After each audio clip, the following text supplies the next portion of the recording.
Pernah nggak sih terpikir kalau satu jenis ikan bisa jadi ladang cuan yang stabil, dicari setiap hari?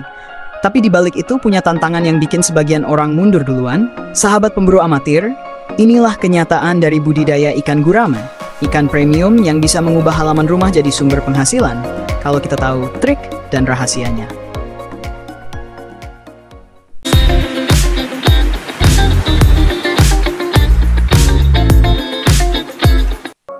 Halo sahabat pemburu amatir, selamat datang kembali di kanal yang selalu berbagi kisah inspiratif dan peluang usaha dari perikanan serta budidaya. Kali ini kita akan mengulik secara lengkap tentang kelebihan dan kekurangan budidaya ikan gurame, biar sebelum mulai, kita sudah paham apa saja tantangan dan peluang ke depannya. Sahabat, ikan gurame sejak dulu dikenal sebagai ikan konsumsi premium. Permintaan dari restoran, rumah makan, dan pasar tradisional hampir nggak pernah sepi.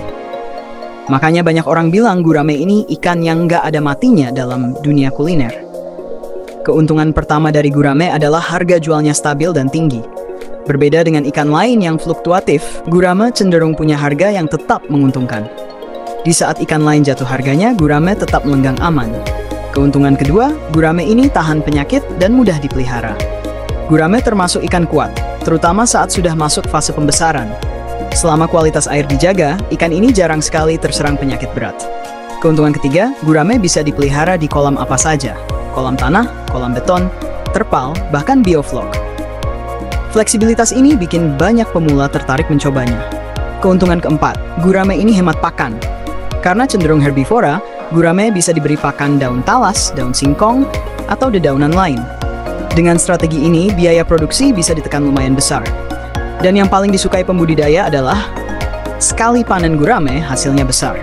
Sekali angkat, ikan bisa mencapai bobot tinggi sehingga keuntungan per ekornya terasa banget.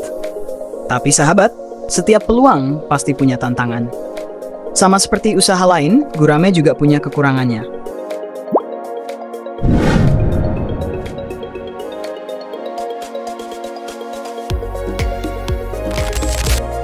Kekurangan pertama, gurame punya masa panen yang lama, bahkan bisa mencapai 8 bulan hingga 1 tahun. Buat yang pengen hasil cepat, tentu ini jadi kendala. Tapi buat yang sabar, hasilnya juga sepadan. Kekurangan kedua, gurame perlu kolam yang cukup luas dan dalam. Kalau halaman rumah sempit, budidaya gurame mungkin terasa sedikit terbatas. Kekurangan ketiga, meskipun kuat, gurame sensitif terhadap oksigen rendah. Air harus tetap bersih dan bersirkulasi. Kalau air kotor, ikan gampang stres dan pertumbuhan bisa melambat. Kekurangan keempat, bibit gurame tergolong mahal. Kalau kita nggak teliti memilih benih berkualitas, risiko kerugian bisa besar. Kekurangan kelima, gurame punya proses berkembang biak yang lambat. Induk gurame tidak seproduktif ikan lain seperti lele atau nila, sehingga ketersediaan benih tidak selalu melimpah. Dan yang terakhir, budidaya gurame rawan hama dan predator seperti katak, burung, atau bahkan ular air. Makanya kolam harus dijaga ketat, terutama saat benih masih kecil.